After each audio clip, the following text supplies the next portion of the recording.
Hello, Tantan. So, ato ang kalawaning buy one special, get one special offer from Charlotte. Ito ay Poki. Hindi Poki mo, hindi Poki niya, kundi Liko Poki. Itong kalawan, guys. Mga di-arbira din kami, guys. Ikang store. So, makakaon din, guys. Ikang palit. Mahal palit ito. Dirham. Ato ning reviewon kung lami ba jud. Kay happy na may expire ba? Sayang.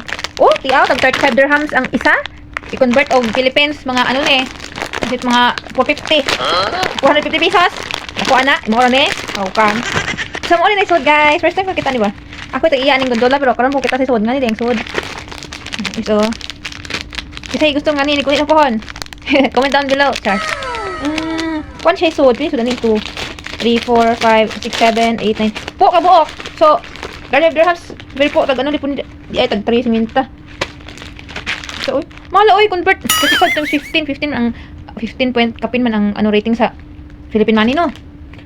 Mahal. Kabot pag mga 300 kapin or 400 pesos. Yun ang guys ang suod. Oh. Pero guys pop. No ni. Namrag. Sa ato man ay sopas niya ni. Ito ang chocolate. Ano mahala? Ano ba sa Pinas? Ano magwa? O kita.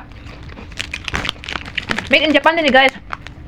Japan niya siya nga Glico Poki Zitaku Hitati Milk Chocolate from Japan. Muna mga imported mo siya. Niya kung food sa among store. O nagalay mo hapit na may expire. Ikuan na, pangtangon tapos na every week man hang supplier, ibilin na nila tong mga gipanguhan ng mga padong ma-expire. So kami tigkaon, kami tigkuha. Certi tong di mabs, certi tong duty tong panahon na ang lawa kay makaon jud. So nindot siya guys. Thank you for watching.